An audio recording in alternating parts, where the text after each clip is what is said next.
नमस्कार, जम्मू संवाद देख रहे हैं आप और मैं हूं ललित खजूरिया। भारतीय जनता पार्टी अब उस दहलीज पर खड़ी है या उस मोड़ पर है जहां पर उन्हें अपने रूठे हुए नेताओं को मनाने के लिए जद्दोजहद करनी पड़ रही है। जी हां, दरअसल सुरिंदर चौधरी जो पीडीपी की तरफ से एमएलसी थे और उन्होंने पीडीपी का दामन छोड़ा, बड़ी उम्मीद के साथ उन्होंने भारतीय जनता पार्टी को ज्वाइन किया, लेकिन उनकी जो एक उम्मीद थी वो करीब साल के बाद टूट गई और बीजेपी को अलविदा कहते हुए उन्होंने एनसी का दामन थाम लिया। हालांकि उन पर आरोप लग रहे हैं कि दल बदल रहे हैं बार बार और ऐसे नेता की क्या क्रेडिबिलिटी है, लेकिन उन्होंने जाते जाते जो आरोप लगाए वो इतने संजीदा आरोप हैं कि भारतीय जनता पार्टी की आला कमान भी उन आरोपों से हिल गई है। यूं कहें कि दिल्ली भी अब जम्मू कश्मीर पर नज़रें टिकाए हुई है कि आखिर बीजेपी में हो क्या रहा है। जिन बाहरी नेताओं को हम अपनी घर में या अपनी पार्टी में बुला रहे हैं, क्या वो यहाँ के जिनके हाथ में ये कमान है उनसे नाखुश हैं? क्योंकि सुरिंदर चौधरी ने परिवारवाद और बाकायदा भ्रष्टाचार का आरोप लगाया और सिर्फ दो लोगों पर लगाया, एक संगठन मंत्री अशोक कोलजी पर और दूसरा रविंदर रैना पर।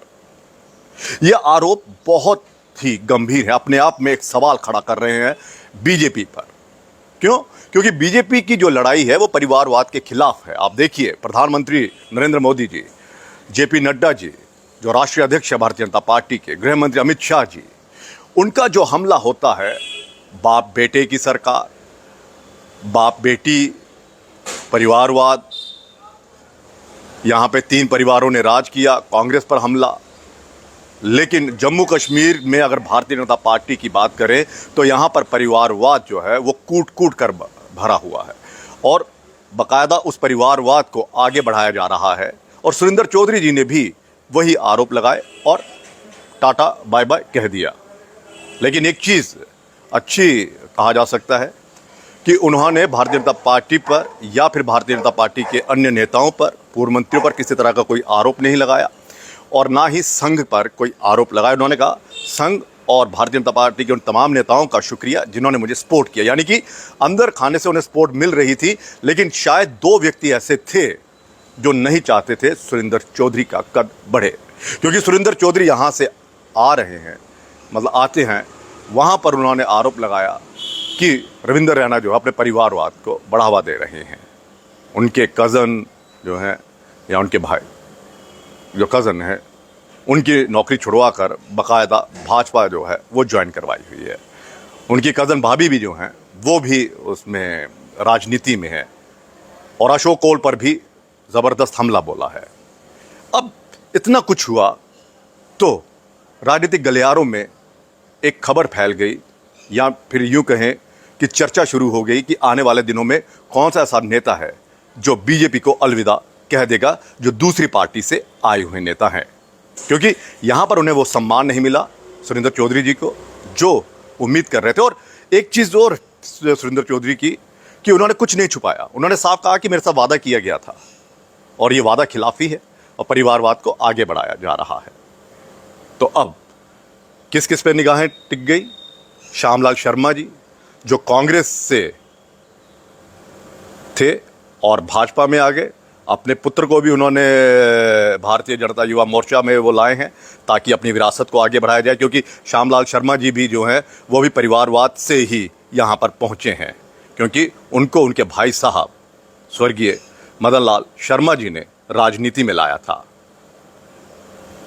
क्या वो भारतीय जनता पार्टी में खुश हैं? देवेंद्र राणा जी क्या वो खुश हैं भारतीय जनता पार्टी में? शायद वो खुश ही होंगे, क्योंकि उन्हें एक बहुत बड़ा ओहदा सह प्रभारी का दिया गया है यूपी में। क्या कमल अरोड़ा जी खुश हैं?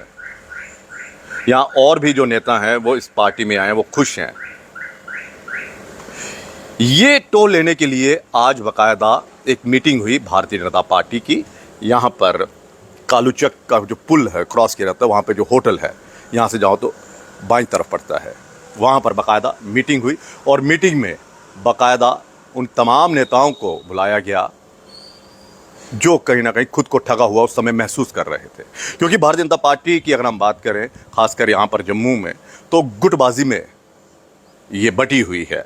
लेकिन इस गुटबाजी को ख़त्म करने के लिए आप देखिए तमाम उन पूर्व मंत्रियों विधायकों यहाँ पे बुलाया गया, क्योंकि अगर गुटबाजी नहीं होती तो शायद सुखनंदन जी जब डीडीसी के चुनाव से नाराज़ ना होते और आज़ाद को वो कभी ना जितवाते और बाद में बीजेपी ज्वाइन करवा ली। एक खेमा है जो रविंद्र रैना जी के बहुत करीब है, रविंद्र रैना, अशोक कोल, क्योंकि जम्मू कश्मीर भारतीय जनता पार्टी यही देख रहे हैं, ये अध्यक्ष हैं, तो जाहिर सी बात है जो इनमें हाँ में हाँ मिलाएगा वो आगे बढ़ेगा।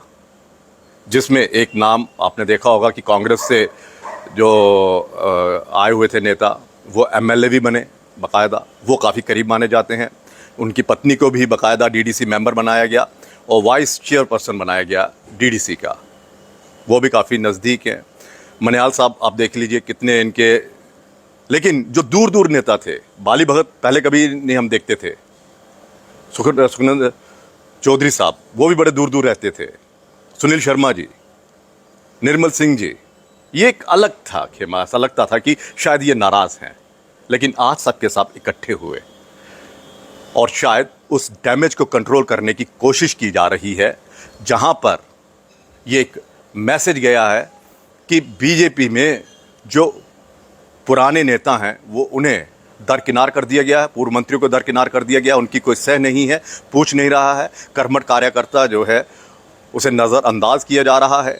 और इसीलिए शायद इन तमाम नेताओं की ये मीटिंग बुलाई गई और एक समन्वय तैयार करने की आपस में कि हाँ जी गुटबाजी छोड़िए, हमें पार्टी को स्ट्रांग करना है, पार्टी को आगे बढ़ाना है। क्योंकि सुरेंद्र चौधरी ने जो डैमेज किया है और आने वाले दिनों में वो और भी खुलासे करेंगे, क्योंकि अगर भ्रष्टाचार का आरोप लगा है 2 व्यक्तियों पर तो वो बहुत बड़ा अपने आप में सवाल है। क्योंकि ये जो 2 व्यक्ति हैं, ये हम पहले भी कह रहे हैं कि ये 2 व्यक्ति जो हैं ये अरुण कुमार जी के एक विश्वसनीय व्यक्ति हैं। अरुण कुमार जी वही जो संघ में 4th 5वीं पंक्ति में आते हैं, बड़े स्ट्रांग, लेकिन उनके इन विश्वसनीय लोगों पर अगर भ्रष्टाचार और परिवारवाद का आरोप लगा है तो ये अपने आप में एक बहुत बड़ा सवाल है और अपने आप में ये कई तरह की दूरियां भी बढ़ाता है कि आपने किया क्या। आपने उन 2 लोगों को कमान दे दी जिन्होंने कर्मठ नेताओं को दरकिनार किया, जिनकी वजह से आपका कठुआ काउंसिल चला गया, म्युनिसिपल काउंसिल चला गया, जिनकी वजह से उधमपुर की म्युनिसिपल जो काउंसिल थी वो आपसे चली गई। कई नेता आपसे नाराज़ हो गए, दिख नहीं रहे हैं। जिन लोगों ने किसी ज़माने में बिजली के खिलाफ जो कट थे उसके खिलाफ लड़ाई लड़ी, उन नेताओं को आप पूछ नहीं रहे हैं। जेलों में वो बंद रहे और अपनी लड़ाई उन्होंने खुद लड़ी, आज वो दिखते नहीं हैं। लेकिन हाँ, जिनसे फ़ायदा हो रहा है उनके परिवार को आगे बढ़ाया जा रहा है, ये आरोप लग रहे हैं। और इन्हीं आरोपों के बीच में शायद भारतीय जनता पार्टी एक संदेश देना चाहती है कि यहाँ पर कोई गुटबाजी नहीं है, हम सब एक हैं और आने वाले जो चुनाव हैं पार्लियामेंट के, उसके लिए हमें काम करना है। और बड़ी दिलचस्प बात है, मीटिंग किसने ली? तरुण चुग जी और आशीष सूद जी। इन दोनों का राजनीतिक करियर अगर हम देखें, यहाँ के प्रभारी बनाए गए हैं चुग साहब और सह प्रभारी आशीष सूद जी। और इन दोनों को देखिए, ये डैमेज कंट्रोल करने में लगे हैं। दिल्ली में एक शिकस्त खाता है और एक पंजाब में अमृतसर की तरफ से चुनाव लड़ते हैं 2 मरतबा और दोनों मरतबा हार जाते हैं। लेकिन कमान कहाँ पे दी हुई है? जम्मू की कमान उनके हाथों में सौंपी गई है कि आपको एकजुटता दिखानी है और आपको जम्मू में सीटें जो है वो जीत कर लानी है।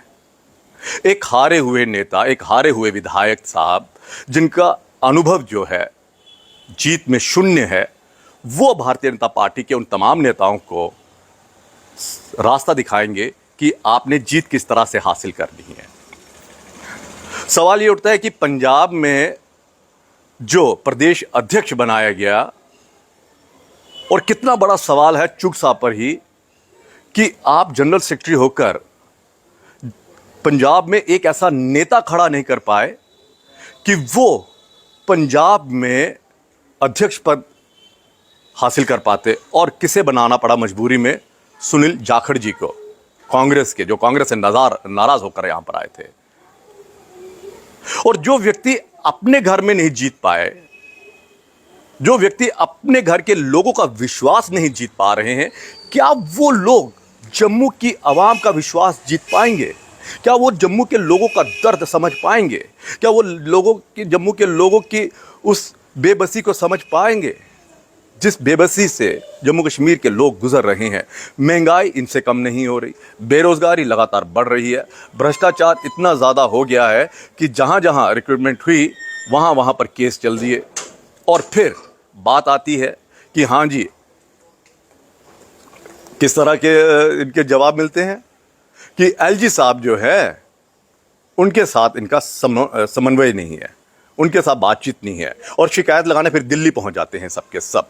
और जब गृह मंत्री अमित शाह जी से झाड़ पड़ती है, डांट पड़ती है, और सोचिए इन नेताओं के लिए कितना बड़ा एक मैसेज था, कितना बड़ा एक तमाचा था कि आपको जो भी मसले हल करने हैं वो एलजी साहब से मिलकर करिए। लेकिन मजाल है कि कोई नेता एलजी साहब से इन मसलों को लेकर गया हो। इनमें से कौन सा नेता है जो सड़क पर उतर कर जिसने कहा हो कि जनाब महंगाई इतनी ज़्यादा है, यहाँ से अगर कठुआ से एक रेडी लगती है सब्जी की, फल की, दूसरों की, और जम्मू तक अगर वो ख़त्म होती है तो वहाँ से लेकर यहाँ तक जो रेट है वो सेम है। कौन है वो रेट तय कर रहा? आपके छोटे छोटे कामों पर बाहरी लोगों ने कब्जा कर लिया, लेकिन आप यहाँ पर चुप रहे। यूथ सड़क पर अपना भविष्य ढूंढ रहा है, खोज रहा है, भटक रहा है, लेकिन मजाल है कि इनमें से कोई भी नेता एलजी से कोई सवाल पूछे। क्यों?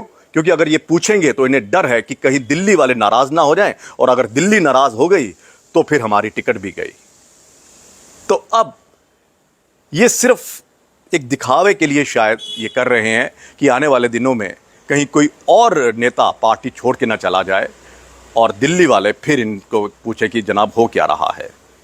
लेकिन हकीकत यही है कि जिन लोगों से उम्मीदें थीं वो लोग खामोशी से बैठे हुए हैं, और जो लोग विपक्ष की आवाज़ बने हुए थे उन्होंने तुरंत अपना पाला बदला और भाजपा में हो गए और बड़े बड़े ओहदे लेकर खुश है। और कल को अगर इनसे ये ओहदे छीन लिए जाएंगे या टिकट नहीं मिलेगी तो देखिएगा ये भी सुरेंद्र चौधरी जी की तरह ही छोड़कर चले जाएंगे।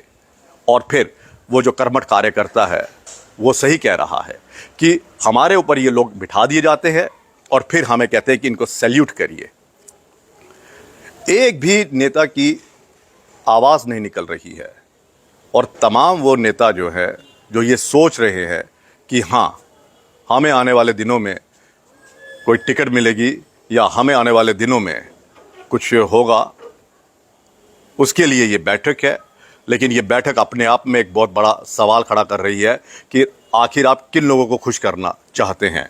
जो बाहर से आए हैं उन्हें खुश करना चाहते हैं, उनकी नाराज़गी दूर करना चाहते हैं कि भाई साहब चिंता मत करिए आपको टिकट मिलेगी। क्योंकि श्यामलाल शर्मा जी की पिछले दिनों एक खबर चली थी, वो कह रहे थे कि श्यामलाल शर्मा जी को जम्मू कश्मीर में भारतीय जनता पार्टी में एक बहुत बड़ा ओहदा दिया जा सकता है।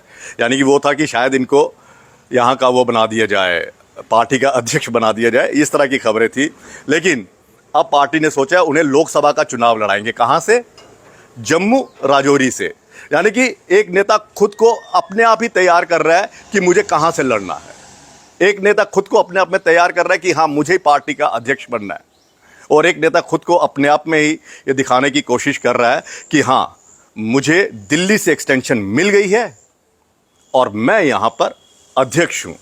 और एक नेता संगठन में इस तरह की मजबूती दिखा रहा है कि हाँ उसके अध्यक्षता में भारतीय जनता पार्टी की अगर हम पिछले 1 साल की कारकर्दगी देखें तो बाहरी नेताओं ने जिस तरह से जमावड़ा यहाँ पर जमाया है, वो जो यहाँ के ज़मीनी स्तर के जो कार्यकर्ता हैं, नेता हैं या मंत्री रहे हैं, उन पर वो हावी हो गए हैं।